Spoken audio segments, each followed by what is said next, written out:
your ears and your theory brain. The following chord progressions will contain some stranger stuff.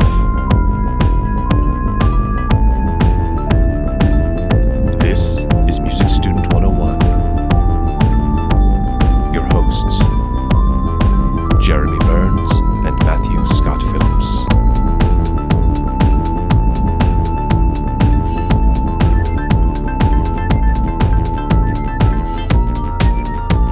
Whoa, man, that is some strange stuff. That was weird. That was dark, man. I call that stranger stuff. Stranger stuff. An homage to a recent TV show that has kind of been helpful in bringing back the 80s kind of sound. The And 80s vibe music. in general. The Moog synthesizer. And Yeah. arpeggiators and all that good stuff. Yeah. Fun stuff. But diatonically speaking, or non-diatonically speaking, we are getting into some stranger things. Chromatic Stranger stuff. Hey, man, how was your weekend? It was good. It was busy, but good. You took a little road trip? Took a little road trip to teach at a conservatory, a music conservatory in a city over in Atlanta, and that's fun. Always love to expand my horizons a little bit. Yeah, very good. Yeah.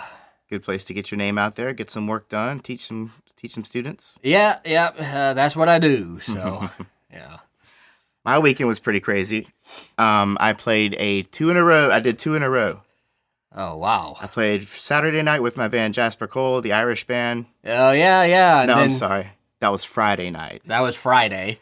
Yeah, and then turn around Saturday and... Saturday at the same location, which is cool because I just left my cabinet over there. But, yeah. Brennan's here in Birmingham. I played there with Tonal Vision, Your other band. my other band, one of my oldest bands, and it was a great time. Yeah, that was the band you were in when we met. Exactly.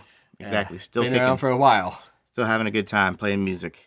And I made it through the whole weekend without having to resort to the super glue. I came very close, but I almost had to bust out the super glue, but I didn't.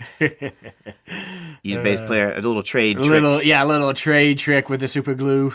When you have one of those marathon weekends and your fingers are going to hell, just put a little super glue on the tips, and that kind of makes calluses. Yeah, well, it kind of gives you a layer of protection between the skin and the string, and not a long-term solution, but a short-term solution. And I don't know about the health implications of actually putting super glue on your skin, but I'm still around. I can still play bass with these fingers, so I guess there you go. Yeah. that's kind of a cool thing.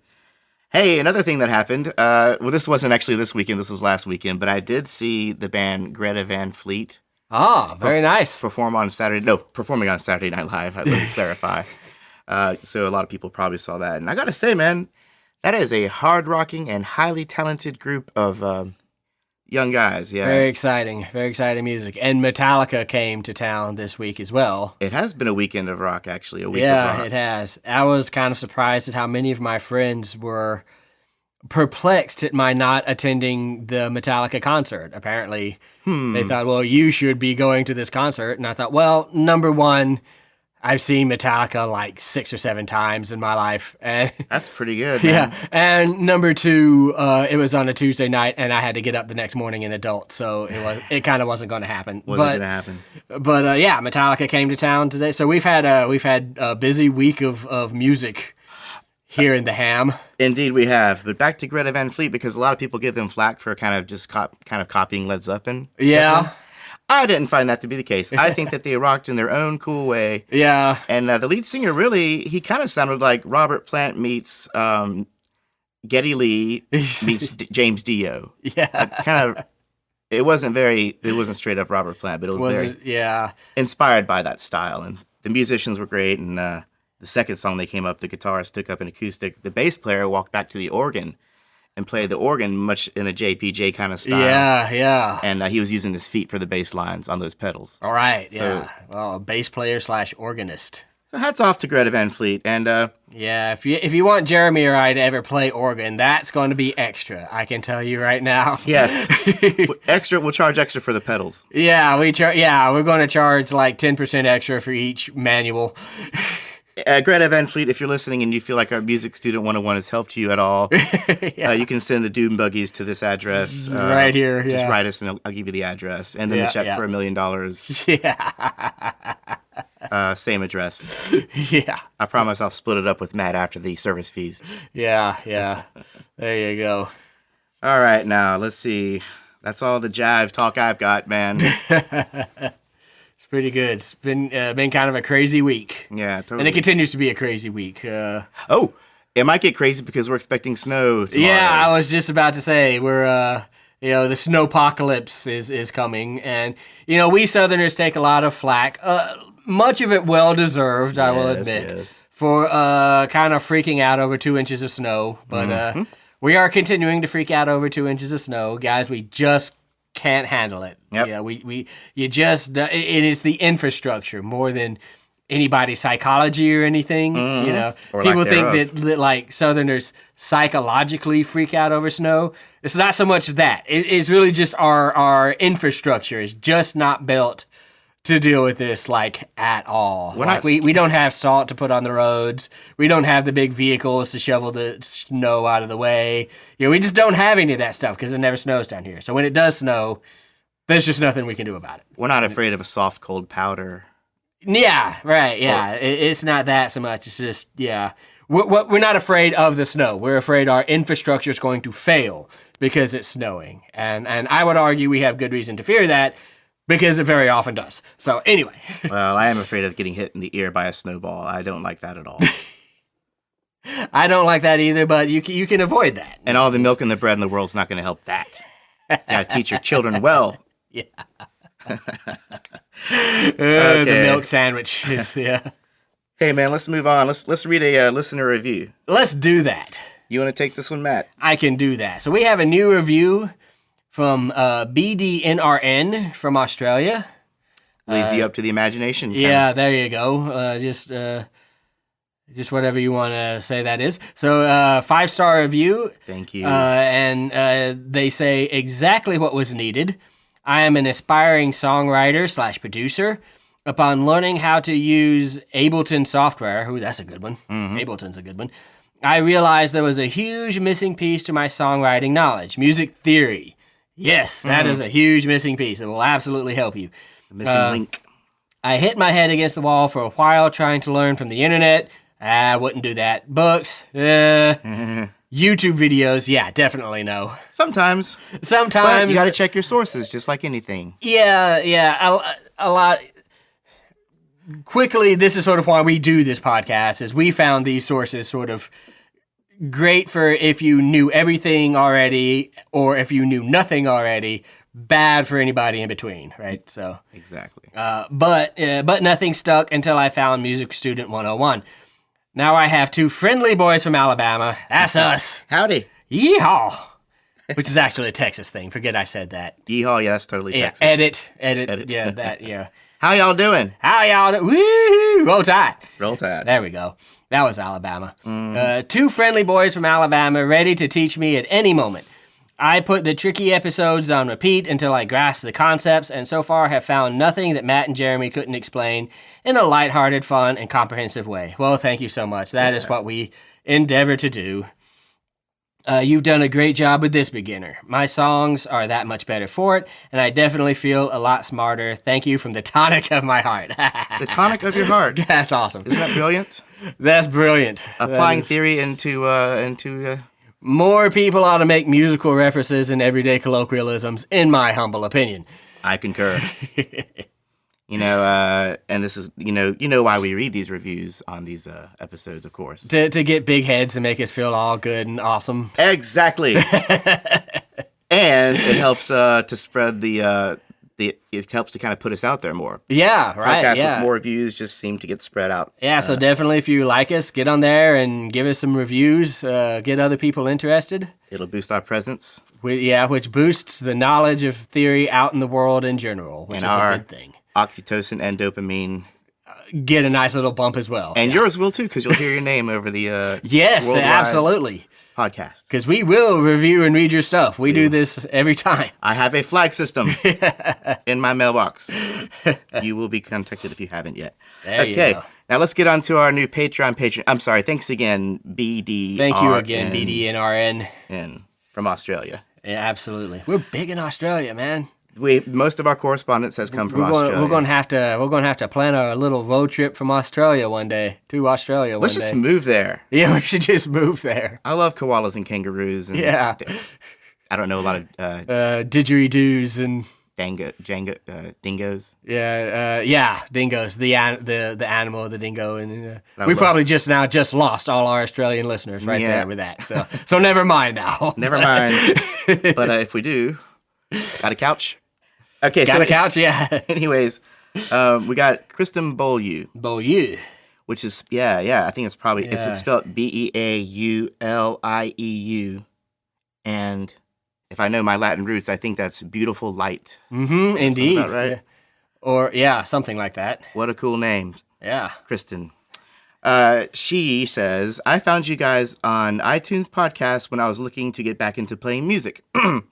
Then found out you had a Patreon account, so I wanted to support what you do. Oh, thank you so much. Thank you, Kristin. You make such high-quality podcasts on the creation and study of music. I wish I had this information when I was back in school. Oh, thank you so much. And don't we all? Don't we all? Don't we all? I mean, I feel kind of lucky because I had something akin to this. I mean, we kind of had a group of people that would get down with the day's theory lesson and try to understand it, you know, and would talk about it.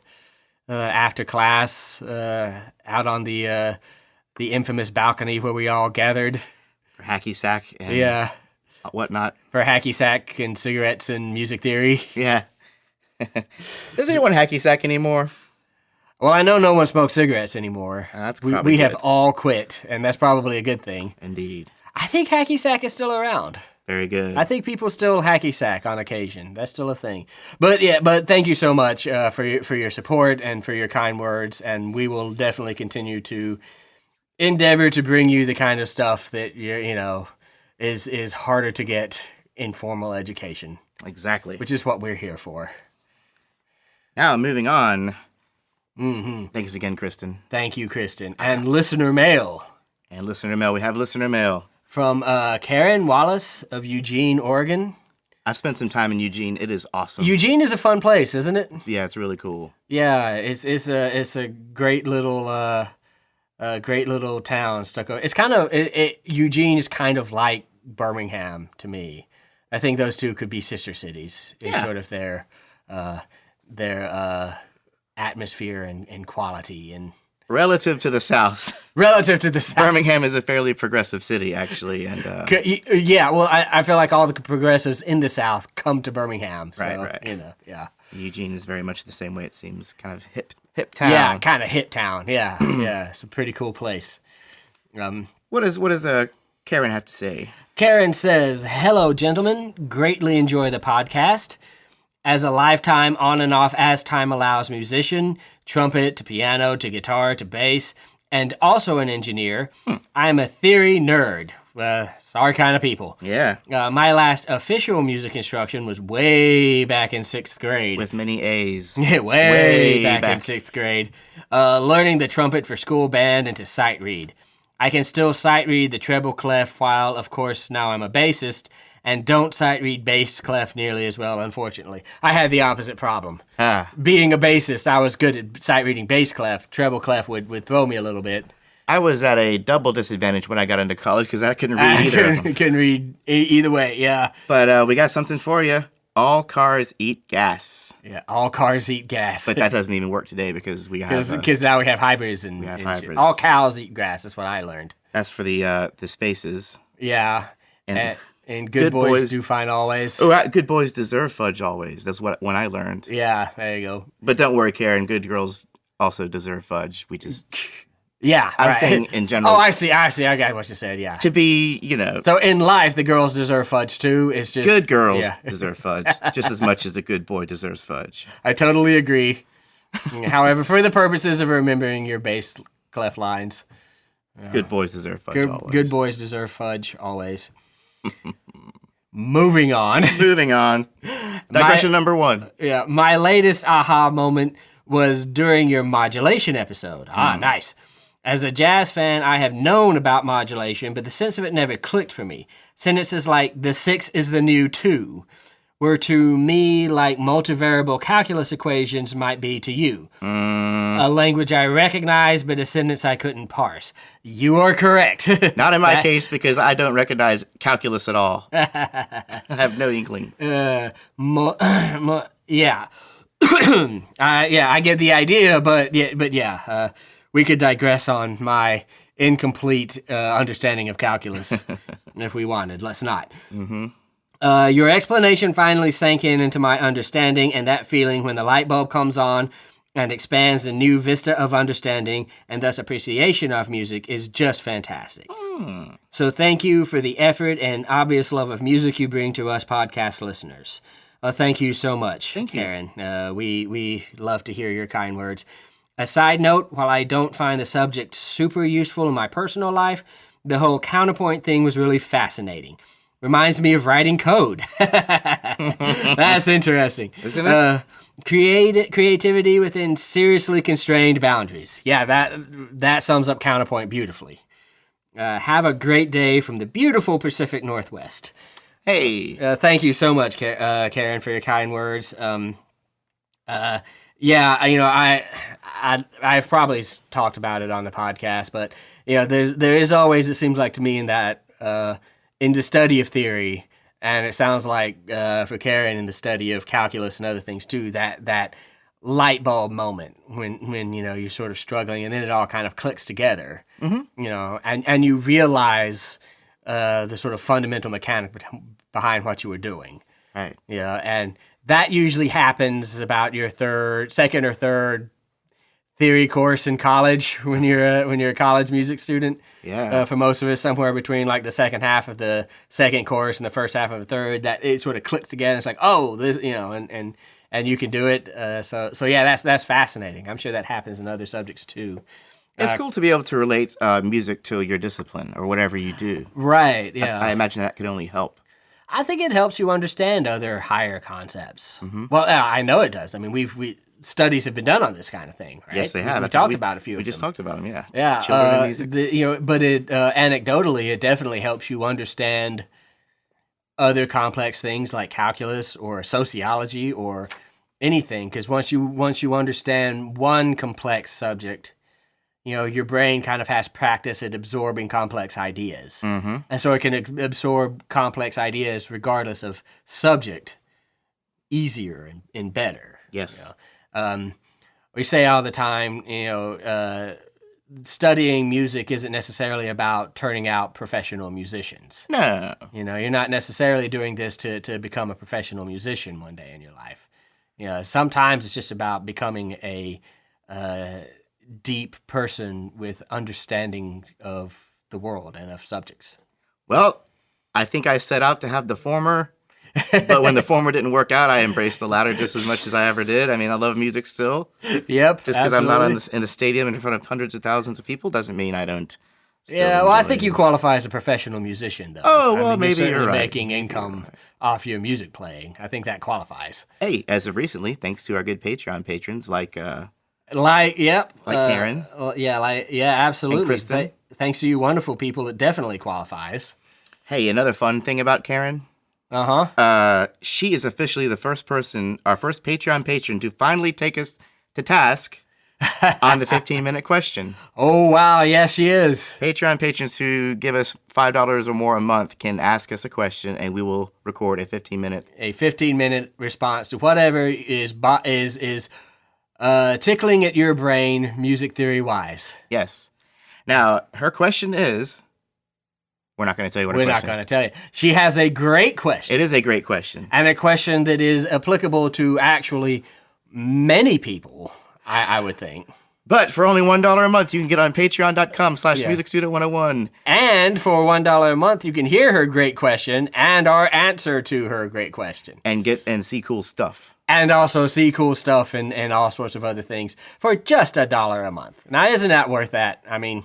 Yeah, now when you get into $3 and $5 range, we start shipping out coffee mugs. Yeah, and then we stuff start sending you stuff, and that's even better. And one of our patrons, Stefan Stromer, he contacted me and said, "Man, you guys are gonna ship a coffee mug to Germany?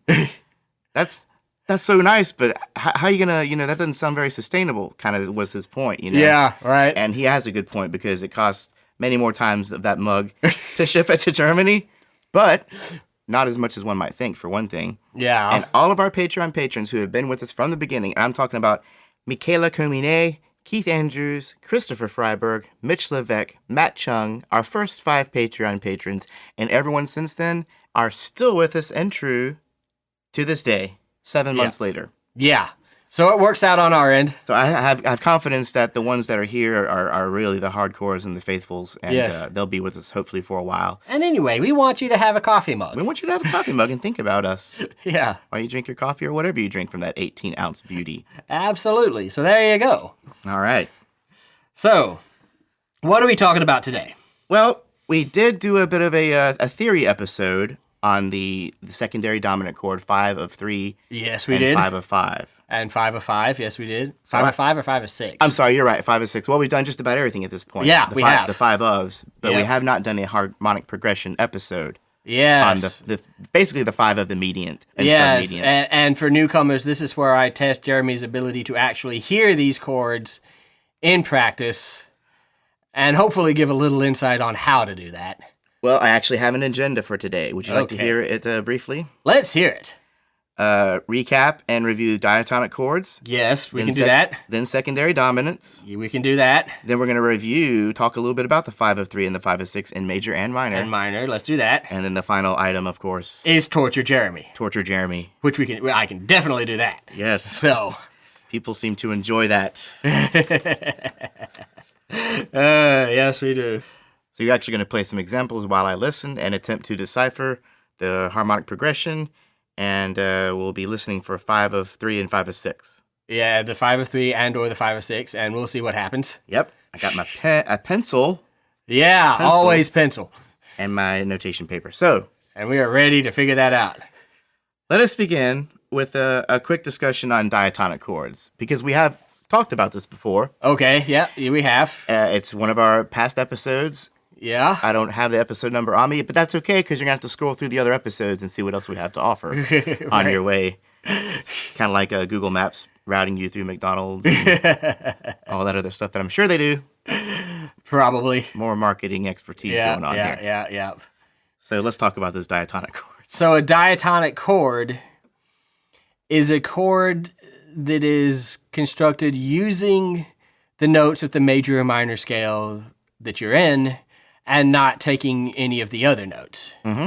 So, for example, if I'm in good old C major here, my tonic chord is going to be a major chord because the notes of C natural, E natural, and G natural are all taken from that C major scale, which of course is all natural notes, no sharps and flats. Right. Yeah. And then my 2 chord is going to be minor, so I have a D minor, D, F, and A. Right? All the white keys in this case. All the white keys in this case. Same thing for my 3 chord, minor. Right? And then my 4 chord is actually going to be major. So I'm on F now. F natural, A natural, C natural. It's going to be a major chord. And my dominant chord, G major. So G, B, and D. Mm-hmm. We're going back to minor with our 6th chord, our submediant. Yeah. And then our 7 chord is actually going to be a diminished chord. You can feel the tension. Yep. And then we are back, of course, then to our octave, which is a major again. So in the major scale, our diatonic chords are, 1 is major, 2 is minor, 3 is minor, 4 major, 5 major, 6 minor, 7 diminished. Mm-hmm. And what all that means is we're just using the notes from C major or whatever major key, and not bringing in any chromatic notes, any notes from outside of that scale. No sharps, no flats. Right, yeah. And we can do a lot of stuff musically with this. We can, it's all diatonic chords, and I can play one, I can play one and go to 5, Yeah, so we can do a lot with this, but all that means is just you're not, your chord qualities are not taking in notes from the other scale. Yes. And as you're said to be writing or playing diatonically. Playing diatonically, You're doing that. Same principle in the minor scale, taking only notes from whatever minor scale you happen to be in. In that case, your tonic chord, of course, is going to be minor, and your 2 chord is actually going to end up being diminished. Yeah. So your 3 chord is actually going to be major. And then 4 and 5 are going to be minor. And then 6 is going to be major. Yeah. And then 7 is going to be major. The in natural minor. Now, of course, we tend to play around with that 7 a lot in minors with harmonic minor and melodic minor and what have you. And then finally, your tonic is going to be minor again. Exactly. Same principle, we just have a different set of chord qualities that are diatonic because we're using only the notes in that minor scale. That being the key thing, because often if you're in the key of minor, you'll hear a dominant 5 chord. Sure. Or a major, major based 5 chord. Right. That happened because we raised the 7th note. And so that is technically chromatic harmony, but it's chromatic harmony that's so common we don't really think of it. It's almost forgiven. It's almost overlooked. It's almost overlooked, yeah. So it's almost assumed. And the same effect happens in minor when you take that otherwise major 7 chord, raise the root up, and you'll have the leading tone 7 diminished chord. The leading tone 7 diminished chord, just like in the major scale, yeah. And again, so common as to be almost assumed. It's still more or less a dominant function occurring there. Definitely is a dominant function there, yeah. Very cool. Yeah. So that's diatonicism. Talking about the 3 and the 6 chord, we've observed before that there's a certain flippity-floppiness about them. Yes. So that in major, the 6 and the 3 will be minor. Right. And in minor, the 6 and the 3 will be major. Right. They tend to, they do contrast with the quality of the tonic in both major scale and minor scale. Very good. Yeah. Whereas the 4 and 5, what we call, 2 of what we call the primary triads, 1, 4, 5, is kind of the basis of all music, really. Those tend to conform to the quality of the tonic, whereas 3 and 6 tend to contrast with. And then 2 and 7 is just messed up. Wild cards, they are. Yeah. Wild cards. But we have talked about them before. Yeah, we have. Absolutely. So that is diatonic chords. Diatonicism, playing diatonically. When we get into secondary dominance, what we're getting into is one of the first, if not the first, examples in theory of chromatic harmony. That is not merely conforming to the notes of our major scale, which, for several episodes there, we talked about, well, that's what the major scale does. That's how you pick notes to make chords out of. And it turns out we were kind of lying. Because not once we get into secondary dominance, we are pulling notes from outside of the scale to create chord qualities that we can't get from those diatonic chords. Right. Yeah, and specifically, we're doing that to create sort of this secondary level of dominant to tonic function, where we're not just playing the 5 of 1, the 5 chord and going to 1. Yes. But we are creating a 5 chord for any generally diatonic chord. We're tonicizing other chords. Tonicizing a different chord, yeah. So, for example, we are taking a 5 of 5 chord. What we're creating is the chord in the key of C major. We are creating a D major chord, which would be the 5 of G major, which is the 5 in C major. So it would be a 5 of 5. Because normally in C major, the D minor chord or the 2 chord is usually a D minor. Right. It's usually a D minor quality chord. So if you're in C major,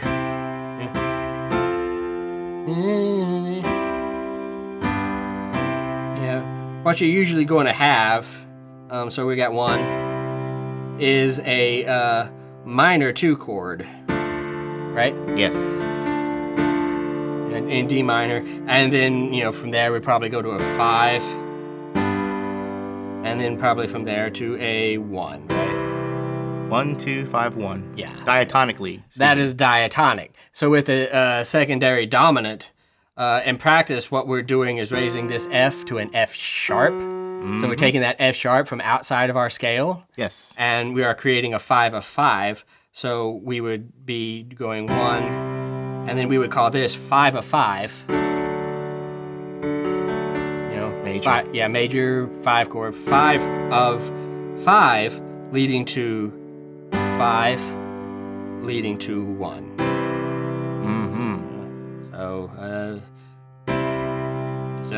So 1. 1.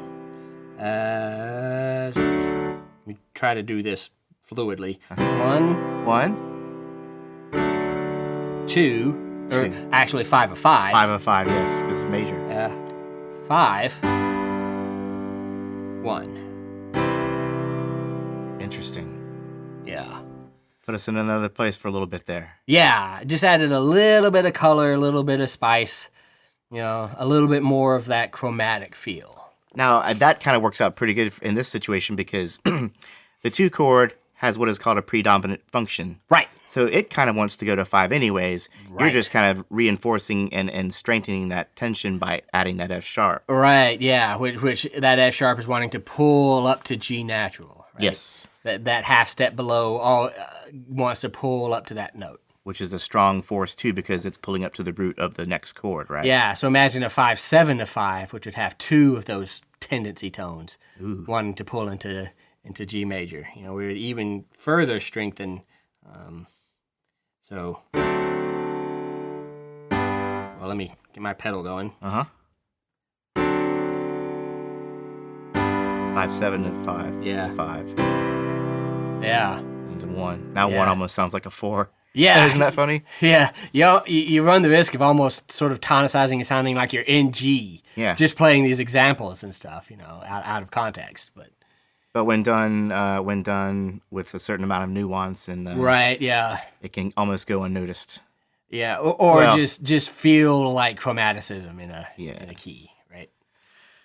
I guess you do kind of, your ear perks up. My ear perks up a little bit when I hear this kind of strange notes now, where maybe it didn't before. I don't know. Yeah. Well, it's kind of like eating bland food, the diatonic chords. It's not that it's not bad. Yeah. Or it's not that it's bad. It's not. It's fine. But chromaticism is adding just a little bit of flavor. Yes. Well said. Some seasoning. Yeah. Now the 2 being secondary dominant or being predominant. And in this case, the secondary dominant of 5. Let's see what happens if we can an example of a chord that is not a predominant function, like a 5 of. I guess that just leaves 3 and 6, doesn't it? Sorta, because 7 is predominant or dominant. 2 is predominant. Yeah. 4 is predominant. Yeah. 1. No. Okay. Yeah. Does that bring us right to? Okay. I guess that brings us right to 3 and 6. 5 of 3. Yeah. And 5 of 6. Yeah. Let's frame it this way. Yes. And so in that example, we made a 5 of 5. You can make a 5 of anything. Yeah, okay, yeah. Yeah. So there's a 5 of 5, 5 of 2, 5 of 3, 5 of 6. 5 of 7 is a context thing. Because a 5 of 7 would be a major 4 chord, which would be you would call that 4. In major, I guess, but then the 7 is diminished, so you can't even really tonicize a diminished chord, can you? Right, yeah, and I think we talked about that at one point. I think so. It's kind of difficult to tonicize a diatonic, or it's kind of weird to say you're tonicizing a diminished chord. Yeah. And then what about that example with a 5 of 4? We know that's just a 1. That's just 1. Now there are instances where you would call it 5 of 4 instead of 1, but that's about context. And the one time you might notice a difference is if you're actually using a 7 chord, like a 7th chord. Yeah. in major, that would be a major 7 chord. Yeah. If all of a sudden you're in major and you hear that 1 turn into a dominant 7th chord, Yeah. it's pretty good chance you're hearing a 5 of 4. Yeah, absolutely. Or ready to modulate to 4 or tonicize 4 or whatnot. Yeah, absolutely. So, but in general, 5 of 2 is good. 5 of 5 is really, really common. There's also the 5 of 3, where we are making a 5 of the 3 chord, right? So if we were in C major, so it's our tonic note. This is where I really start to paying attention. Yep. So this is our tonic. And we could do something like, what can we do? Like 1, 5, and then 5 of 3 is going to be this really interesting sort of, and then 3. Lovely. Yeah. See if I can do that twice in a row. So, yeah, and then we'll probably move, from there into 6 or something.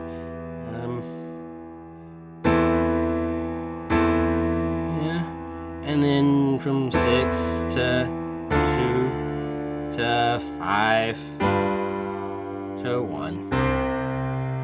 Now that time when you took us back to 1, I felt like I was back in Felt like we were back, Kansas. back in Kansas, back in the sun. We kind of took a dark turn there for a while, didn't we? That was kind of fun. That was very cool. So much unplanned stuff happens in this podcast. You just have no idea. Just let the music do its thing. Yeah, but we kind of went. It's almost like we went down a rabbit hole with that little progression, didn't we? Yeah. Good fun one. stuff. Good stuff. So that was 5 of 3. 5 of 3 in major. Yes, and then 5 of 6 is making a 7th out of the 3 chord. Uh-huh. So, we can be 1, 5, and then we're going to be doing a 5 of 6, which leads us to 6. And then around a 2, which can easily become 5. At least I think it can. Yeah, here we go. So just ways to get a little bit of that spice, a little more flavor, a little more options into your chord progressions. Very cool. Yeah. Now, for my sake and for that of our listeners, can we actually hit 5 of 3 in minor? Let's see if we can do 5 of 3 in minor. So I'll be in C minor. Okay.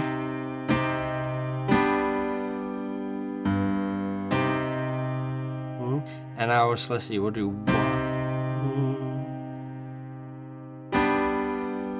Right, something like that, and then something like that, and then something like that. Uh-huh. Yeah, and then probably something like that, and then that. Yeah, something like that. That was actually a 5 of 6. You wanted a 5 of 3, didn't you? I did for start off, but we can... Well, tough cookies. That was actually a 5 of 6. Hey, but I was going to ask for that anyways. Okay. So we'll just do a 5 of 3 now. So let's do a 5 of 3 now. Let's Ladies see and if we can gentlemen, do that a was a 5 of 5 of 6. 6. So 5 of 3, we do something like this. 1, and then 5, something like that. Uh-huh. And then 5 of 3 would be, that's a good one. Yeah. And then we can go to 3. Major. Yeah, and then from 3, we could probably be in 6. Yeah, there you Still go. major, yeah. Yeah, 6. And then from 6, it's a short walk to 2.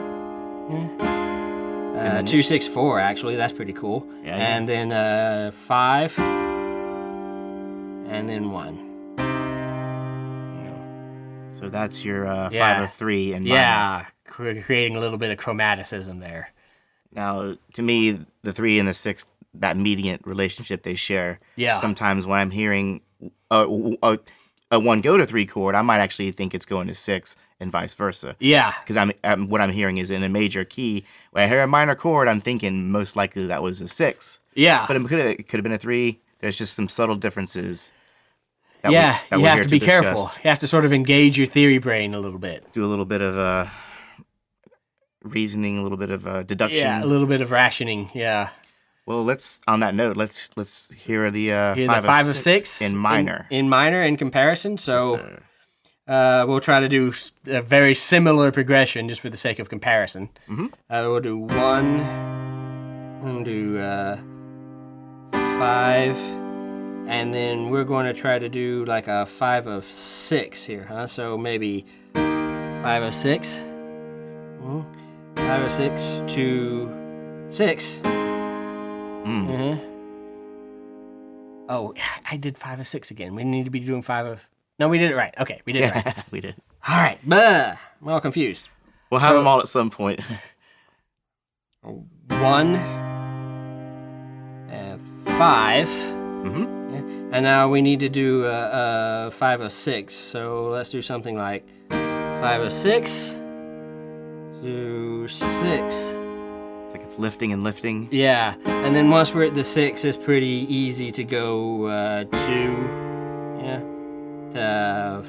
5, 7 to 1.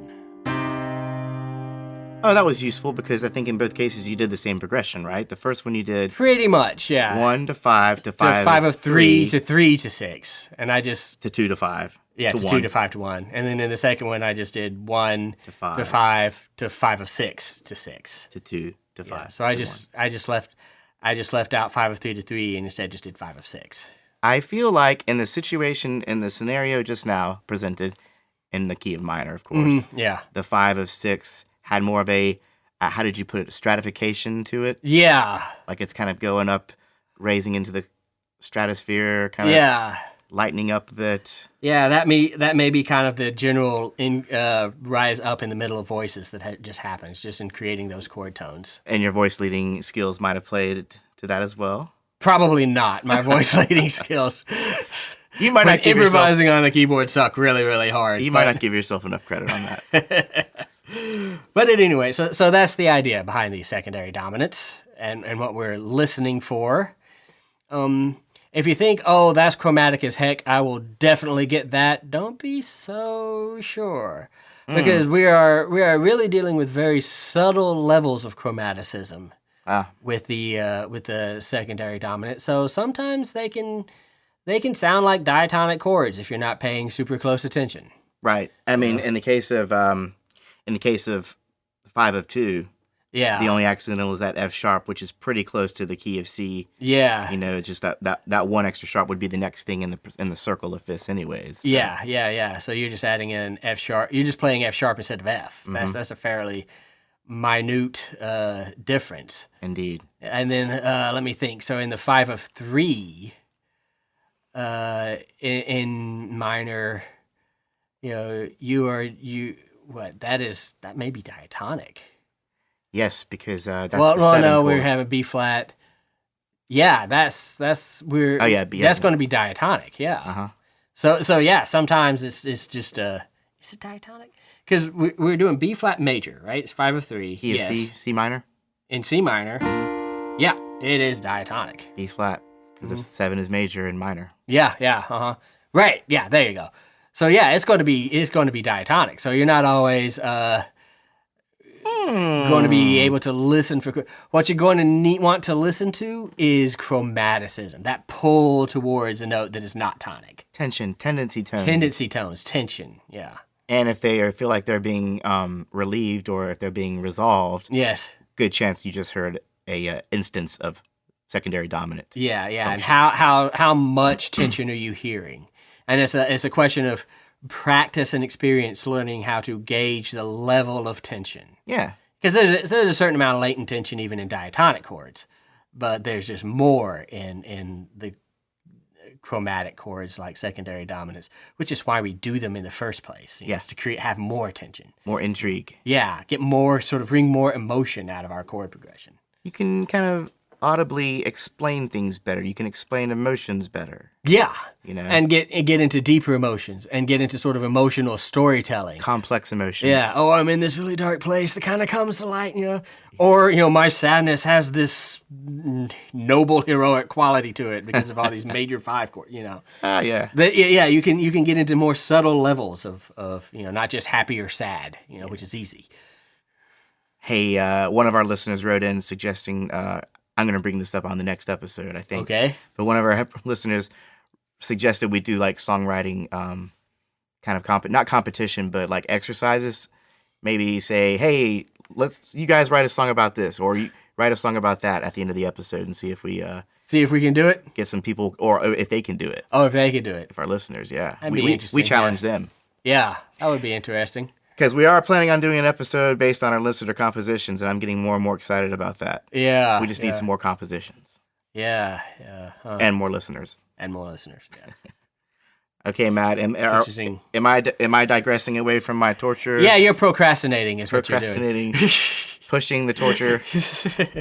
So let's begin the torture, shall we? I guess we shall. Okay, so... Okay, let's review real quick about the kind of approach we take. Procrastinating again, are we? Yes, I am. All right. Just to put it off a little more, we do a few listens here. Yes, we do. The first listen, if memory serves, we're mainly kind of checking for the bass line. Yeah. Or not overall impressions. Well, there are different ways. Different people do these different ways and are, you know, you have your own path to success in terms of building your ear. But one good way that a lot of people do is to take the first listen and sort of just worry about the bass line. Yeah. And then on that second listen, listen for the melody, the highest voice. The highest voice, okay. And then, you know, on the third listen, start listening for tensions and release. You know, was that a 2-chord or a 5 or 5? That's a question of crunchiness, you know, tension.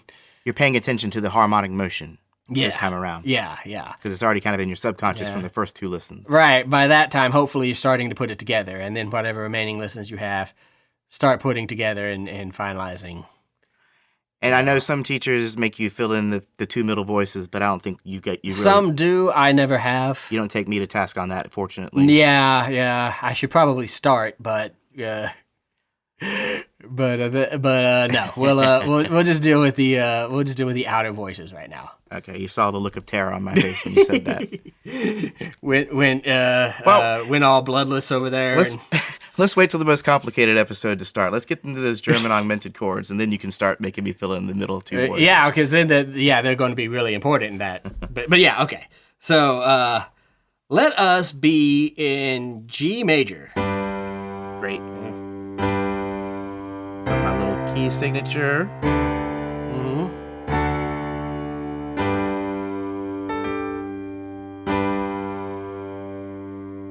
So we are in G major, and I'm going to play a succession of chords here. I think I am. Yeah, this is going to be a good hard one. You got it? Yeah. Okay, yeah. A good hard one. You got a good This hard is going to be a good hard one. All right. So, you ready for this? I don't like the way you rub your hands together when you say that. I literally do like the Mr. Burns. Excellent. All right. Here we go. G major. Okay. Do I count off when I do these, or do I just play them? I normally just play them. You can just play them, I think. All right, okay. Here we go.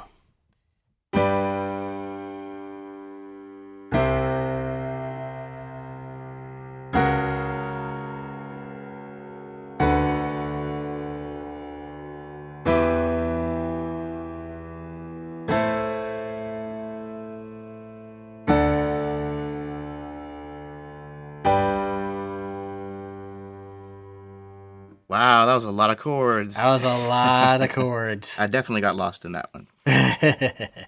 So, let's see here. Shall I do it again? Let's do it again. Yeah. Let's do it again.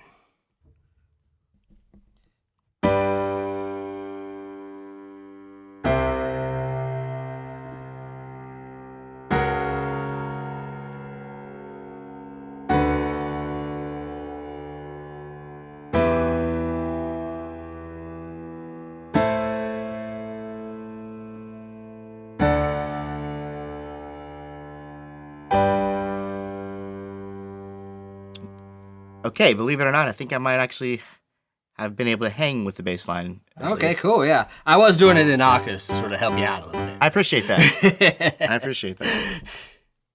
Okay, so it looks like we have ourselves 1, 2, 3, 4, 5, 6, 7, 8 chords, Matt. That was a lot of chords. What, Yeah. are you crazy?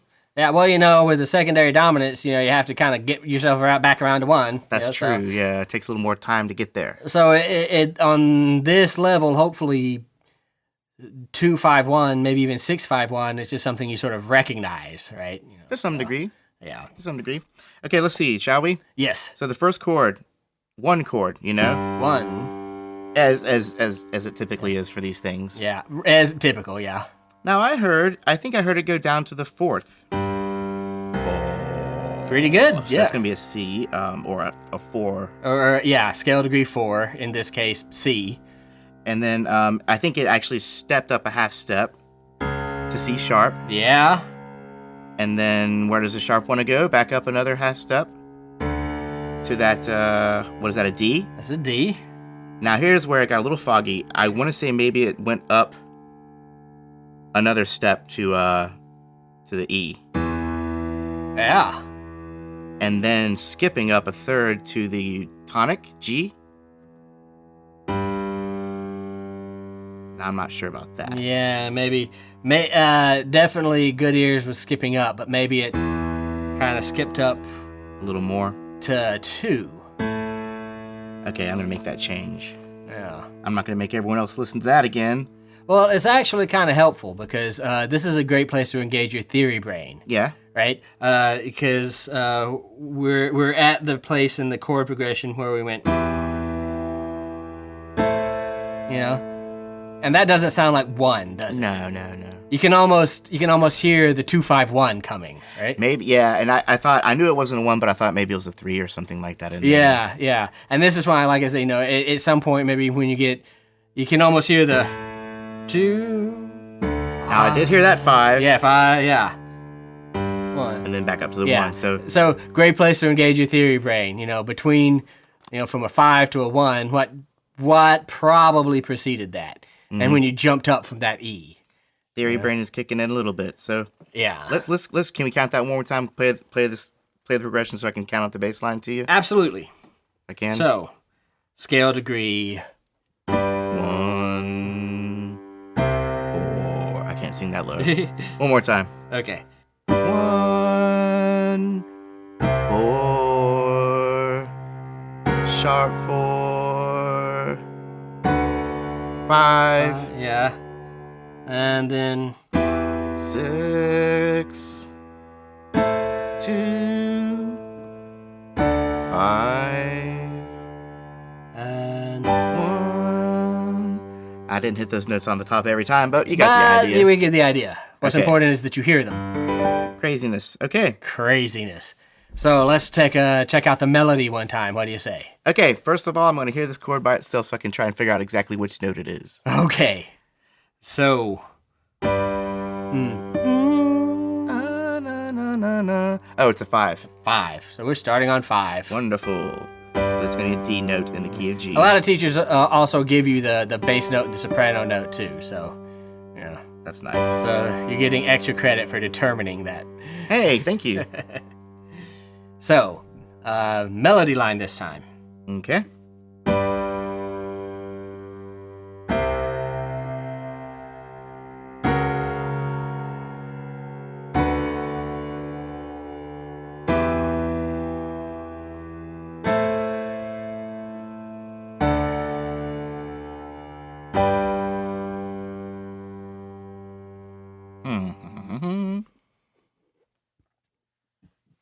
I heard leading tone action at the end.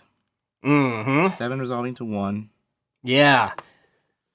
Definitely. And sometimes it's good to just sort of work back from what you definitely heard at the end. In this case, I do find myself jumping around a little bit. I don't know if it's the best advice or I guess whatever works for you. It's whatever works for you. The idea is not to follow a step-by-step procedure, but to get the answer right? Okay. This isn't math class where you have to show your work. Nah. You just got to get the right answer. Mm-hmm. Or be wrong. Okay. So, Let's hear that again. I think I got an idea of what's happening here. Okay. All right, so I'm going to listen for that soprano this time, Okay. which we determined to be 5. Right. 5. Yep. Okay, 5, 4, 3, 2, So. 1. 5. I think that's a 6. Yeah. And then here's some craziness. God, was that up a tritone? It's going to be up something weird for sure. I kind of want to say that went up a to this 2, but to a sharp 2. I think you're still conflating 5 with 1 a little bit, which is interesting. Oh yeah, isn't it though? Mm-hmm. Well then would it have been a sharp 7? A 7 is sharp diatonically in G major, but do you feel it wanting to go up to? Or yeah? There's that stratification we Maybe were talking about. maybe eventually getting that way. So yeah, I would call that I would call that scale degree 7. Okay. Yeah. And it's kind of funny how this particular chord progression is sort of making you hold on to that 7 wanting to resolve up to 1, right? Yeah. Because it's all not gonna get it, not gonna get it. Maybe you'll never get it. You know, maybe you'll never get it. Maybe you'll get it. There it is. I'm worried. I'm kind of worried that this is too many chords. Nah, you're fine. Are you sure about that? You're fine. Because I'm kind of lost here. No. We'll help you out. All right, one more time from the top then. Okay, so We had a 5 So in the melody, and then it went up to 6. In the 5, went up to 6, went up to a 7. 7, which I'd say sharp, but it's already sharp. It's already diatonically, sharp, so it's right, not yeah. double sharp or anything. No, Okay. just 7. And then next, And then the next one it stays where it is. stays where it is. Crazy. Okay. Yep. And then the next one It goes down. goes down. Yeah. To what? I kind of want to say that's like a 6. Yeah, scale degree 6. Back Okay. down to that scale degree 6, right? Uh-huh. Yeah. And then on the next one, Just stay where it was. stays where it is again. Uh-huh. Uh-huh. Yeah. And then on the next one,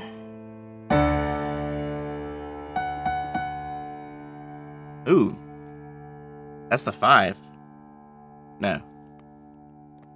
Yeah, 7. yeah, Yeah. scale degree 7. And finally, this 7's going to act like it's supposed to. Leading tone. Yeah. And I even said I heard a leading tone in there, and I just Yeah, yes, Okay. you did. Okay, great. So in the bass, we have scale degree 1, 4, sharp 4, 5, 5, 6, 6. 2, 5, 1. Okay. And in the melody, we have scale degrees 5, 6, 7, 7, 6, 6, 7, 1. 1. So now we just got to figure out what the chords of these were, right? And our third parentheses, 8th listen. Yeah.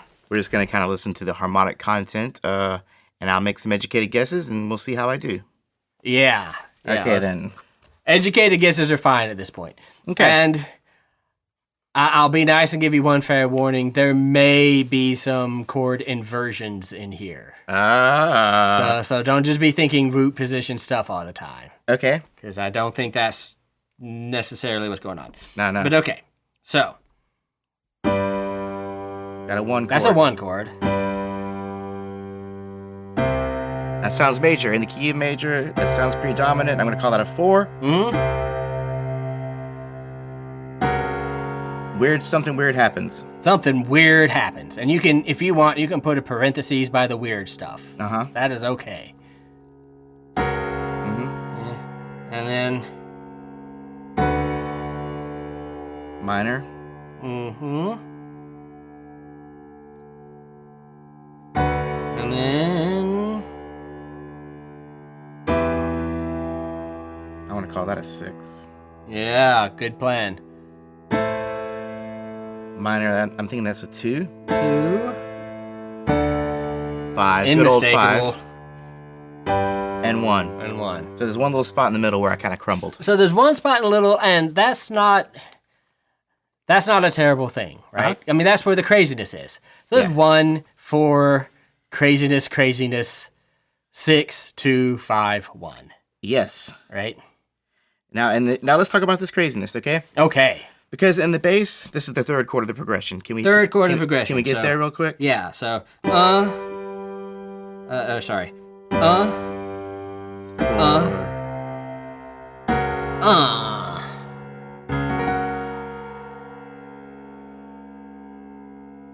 Yeah, that's like, it sounds like a major I would call that major. chord. Yeah. You wouldn't dare do a 5 of a 5 of 6, would you? A 5 of a 5 of? Not a 5 of a 5 of, but if you thought it was 5 of a 5 of 6, then what might it really be? Oh. Work backwards down your circle of fifths. Well, the 5 of 6 would lay on the 3 chord. Right. 3 would be the 5 of 6. Right. 5 of 3. Okay. Okay, so we got a 5 of 3. And where does a 5 of 3 go? Well, I suppose it would want to go to 3. And that works out because that does sound minor. Yeah, absolutely. And then 3 can, and may have in this case, go to 6. That's pretty believable because we had the scale degree 6 in the bass and the soprano Yeah. in this case. Pretty believable all around. And another minor chord, which 6 is. Yeah. Yeah. And then from there, this gets super believable, right? So...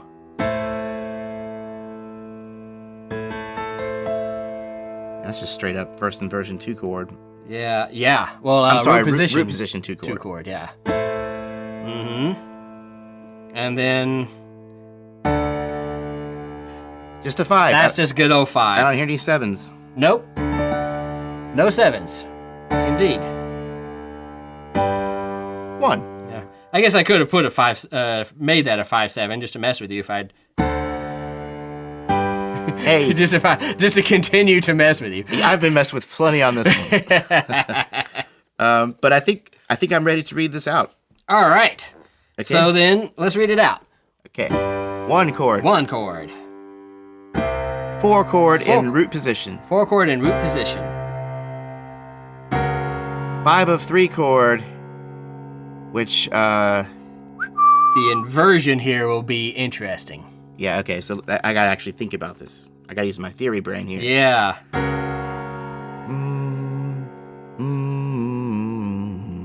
Actually, theory brain aside, just singing down, it sounds like it was a 5, so I'm gonna say second inversion. Second inversion. It's a passing 6/4 chord. Oh man, it's getting hard to process these notes with all the, Yeah. with the 5 of considerations. Yeah. Yeah. Getting tough. Okay. But 5/6/4 of 3. 5, 6, 4 of 3. Yeah. And then very nice minor sounding 3. Yeah. And with the D natural in the bass, that 3 would be in what inversion? The D natural in the bass in the key of G, that Yeah. would make it in first inversion. Yes. Yeah. And then where did we go? It doesn't matter what key it's in, but Yeah. in my head I'm using numbers We're processing. and letters. Yeah. So then we go to... And then that's just our predominant 2. don't get ahead of yourself. Oh, I'm sorry, that's the 6. That's the 6. And then in root position, right? in root position. And then I think we're in root position from here on out. Yeah.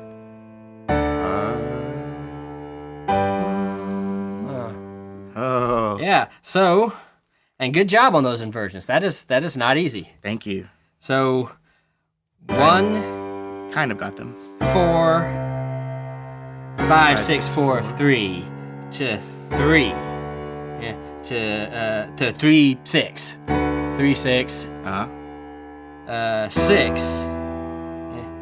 2, 5,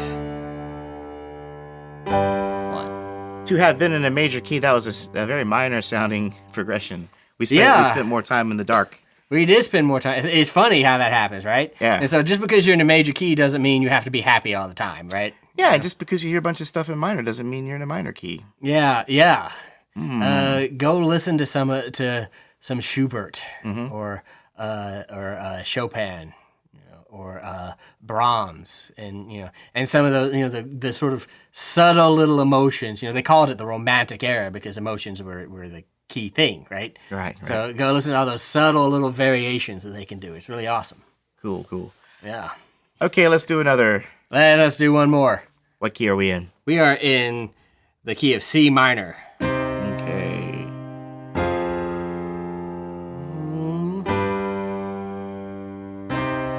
So, key of C minor, that's 3 flats. That's 3 flats. And because I know the order of flats, which is Big Ed and Dan. Okay, so it's going to be a B flat, an E flat, and an A flat. Yeah, there you go. E flat. Yeah, B flat, Big Ed, and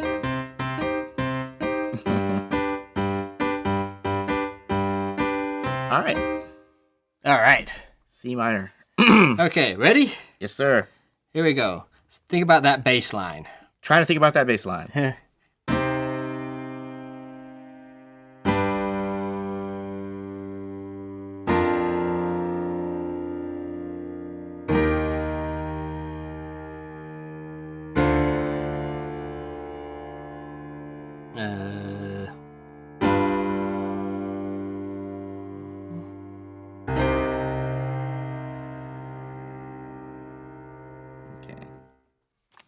Okay. Something odd happened here again. Yes, there was a little bit of craziness. I got the, we start off in the bass line, start off on 1. Mm-hmm. And then, God, did it go down? I felt like it went down. To a 5. Yep. Okay, nice. Easy enough. Okay, 1 to 5. And then something kind of funny happened here. Mm-hmm. What was that chord again?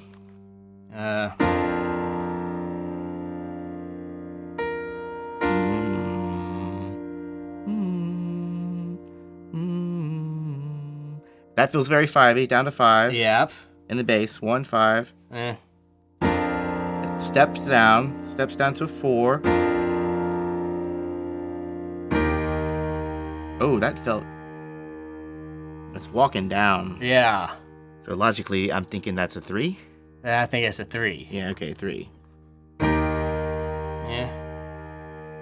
And then... Going down more? Yeah. It's not like a leading tone to the 3. Sorta. But it's not because we're in minor. Yeah. It's just the 2. Just the 2. Okay. Okay, now it feels like a 5. Mm-hmm. And then down to that low, low, low 1. Yeah, there you go. Okay. Cool. Very cool. Okay. I think I'm getting an idea here. Yeah. Okay.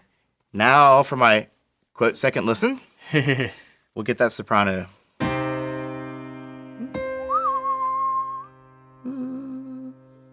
If you feel like you can't sing down the scale... I feel like I cannot really.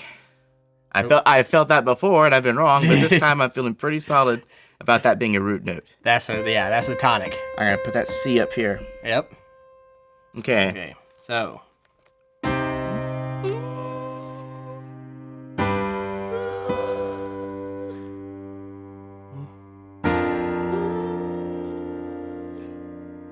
You hear that? Here I was just kind of walking down. Mm-hmm. And then same note. Didn't go anywhere. Stay right. Up. Possibly a step. Maybe Yeah. maybe a leap. I would say a step. Okay. We'll go with that. And then, shoot, where am I in the... Oh, yeah.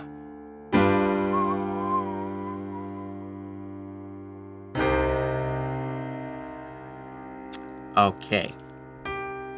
That sounded like a C, a B. So, C, scale degree 1, right? Down to 7. Actually, natural 7, right? Natural 7, okay. Yeah. Okay. 2, so... 6. Well...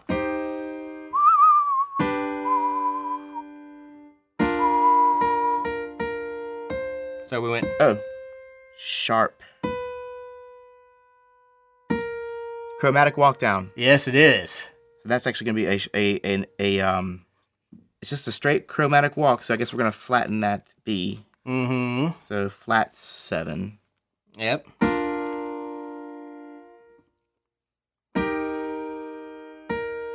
Same note. Same note.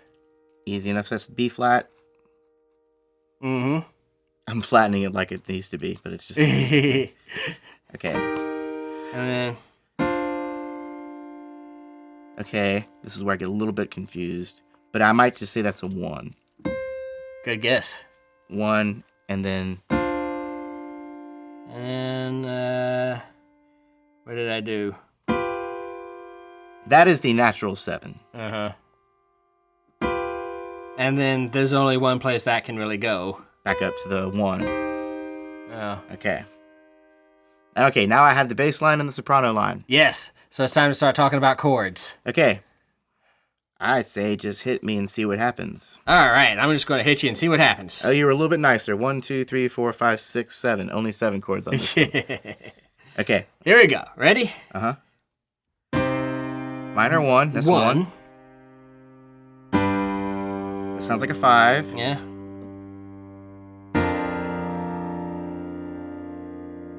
Kind of craziness, right? Yeah, a little weird. Question mark. Yeah. Now we have ourselves a very stable sounding out.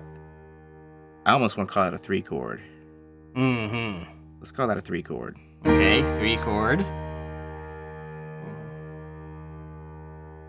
And then...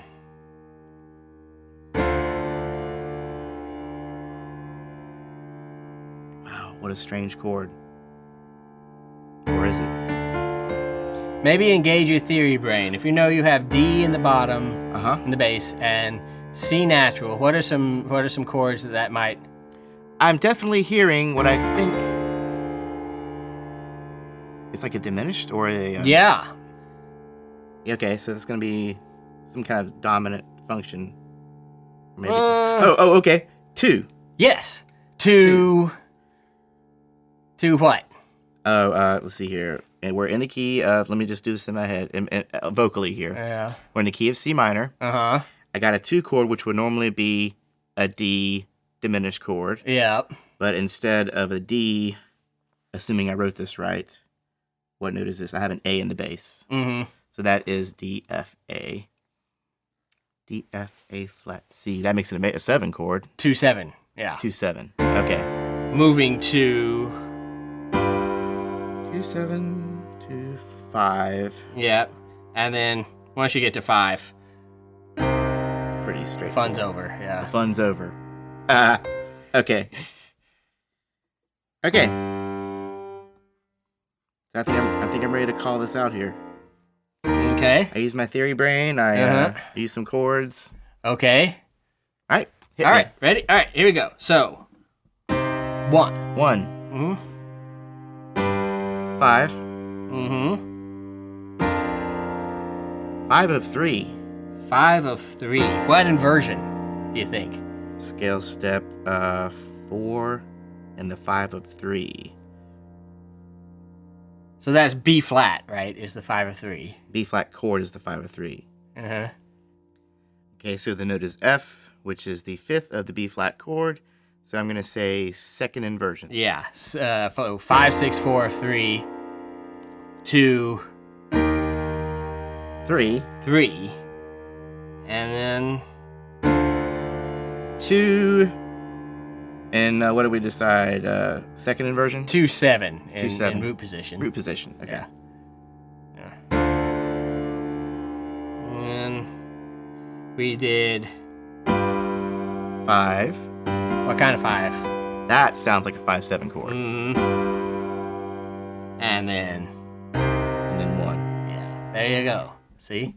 Very cool. Complicated stuff, huh? God, yeah. Wow. Yeah, we are getting into some serious theory when we talk about any kind of chromaticism. Okay. All right, Last one because we're running kind of shy on time. last one because unfortunately. we're running kind of shy on time. We'll do a fourth one for our Patreons or something. How about that? I mean, I could do this all day. Could you? Yeah, right. Okay, so this time let's be in D minor. D minor. 1 flat. Love it. Yeah, 1 flat. And I'll go ahead and help you out here. Both the bass note and the soprano are D. Ah, you sweet fellow, you. Yeah, look at that. All right, so here we go. Ready? We're not fooling around on this one. We're going to get this thing nailed. We're going to nail this. All right, here we go. Ready? Gotcha. Let's work on that bass line. Bass line.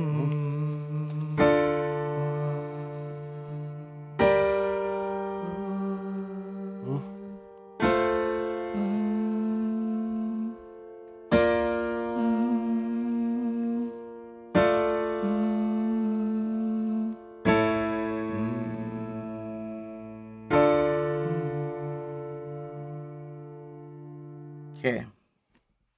Heard a little bit of 5/1 action on the back end of that. Yep. Something funny happened before that, I believe. Not quite sure. Probably. But let's see. Let's see if we can kind of see what I got here. Okay. One more time from the tippity top. All right, one For more that time. Bass line.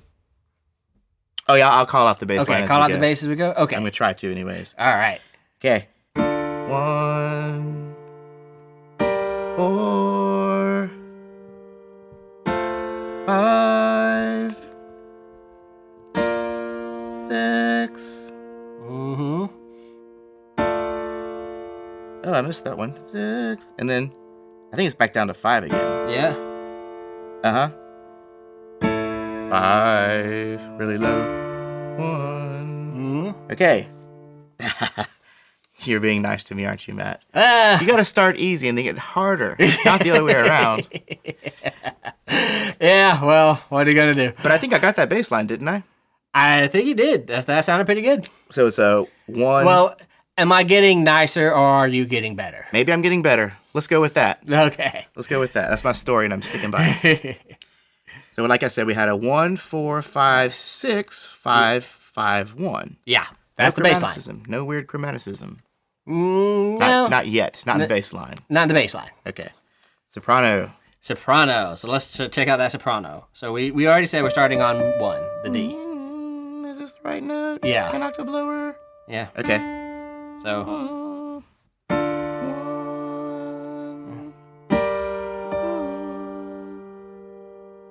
Ooh.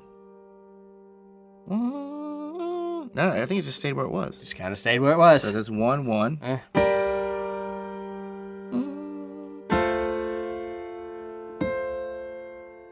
That's tricky. It's walking down, Yeah. but maybe there might have been a... So, okay, move on. I'll put a question mark. Question mark.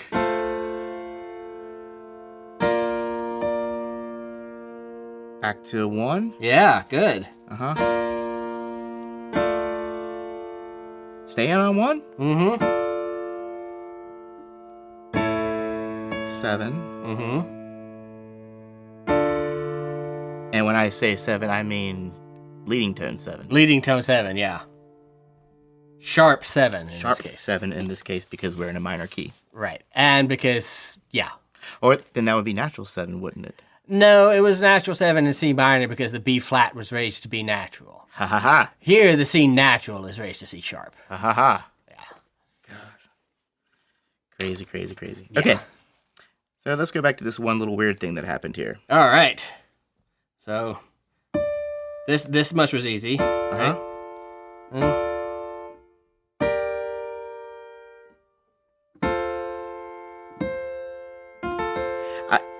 I feel like it's just going down a step. Yeah, a whole step. A whole step from D to C. Yes. Okay. So that is C natural. And then we already said moving back up to D. Back up to D. Yeah. Again. Yep, and then from there we did pretty good. I'm feeling the ripples of a cadential 6/4.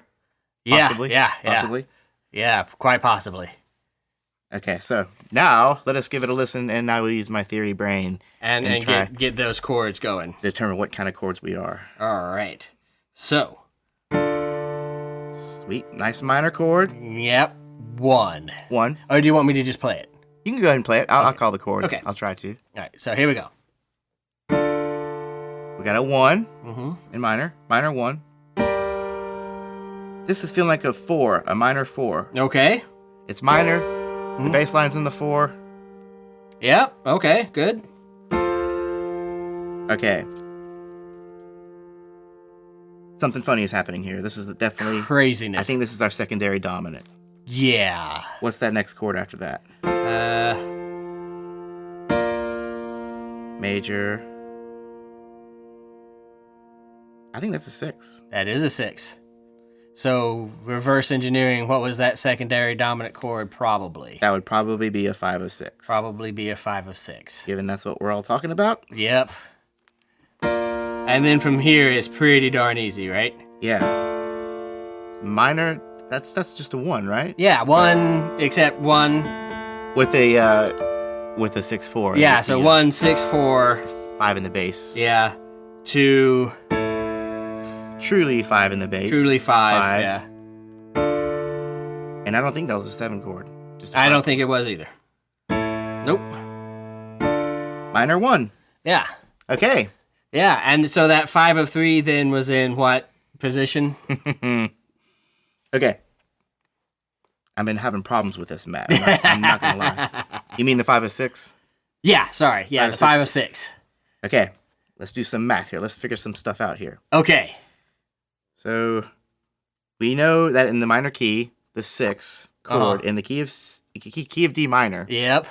the 6th chord is going to be a B flat. Yeah. Okay. What is the 5 of a B flat chord? B, D, F. F is the 5th. F. So F major Yes. would be the 5.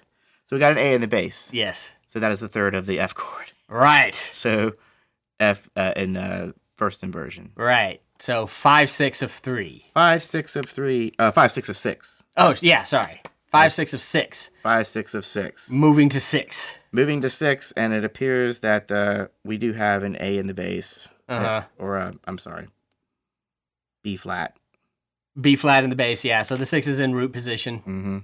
Right. And then the cadential motion is doing its cadential motion thing. 1, 6, 4 to 5, 7 Right. to 5. Or to 1, sorry. Very good. Yeah.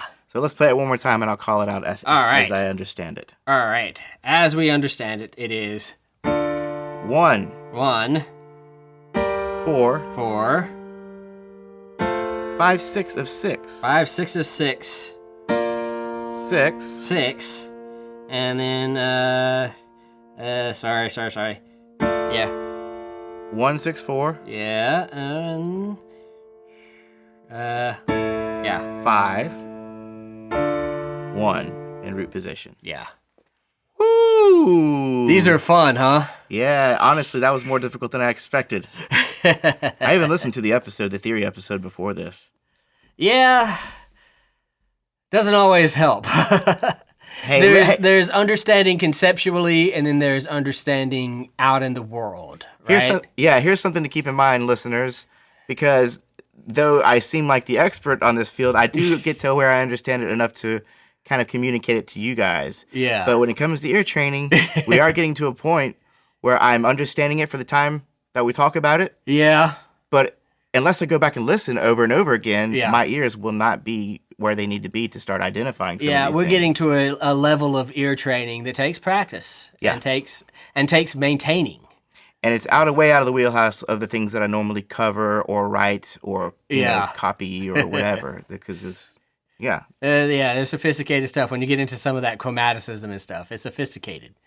It's definitely sophisticated. And the secondary dominants can be harder than anything because they're still major chords. Yeah. So even though they're technically chromatic, they're not especially dissonant. Right. Right? Because so like, you know, the augmented 6 chords, there's a lot of dissonance in those. Mm-hmm. You know, as we're going to find out. But yeah, with these, you know, you sort of have to be listening for color, you're sort of listening for spice, listening for craziness.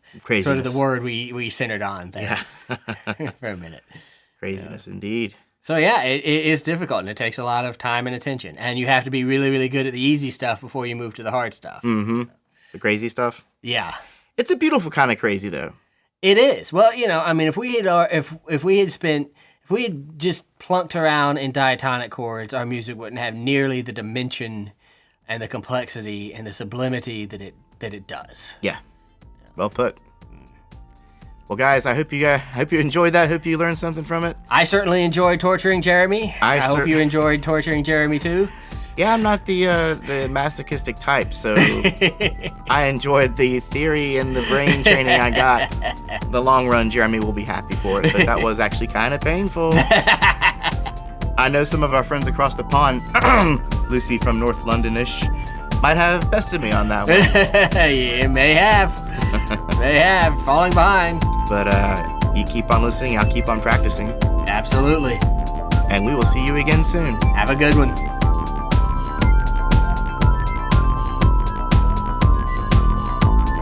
Like we said, it's getting stranger and stranger. But the progressions are getting richer and more colorful. Play around with some of these and let us listen at info@musicstudent101.com. And don't forget, if you find value in this podcast, you can check us out at patreon.com/musicstudent101.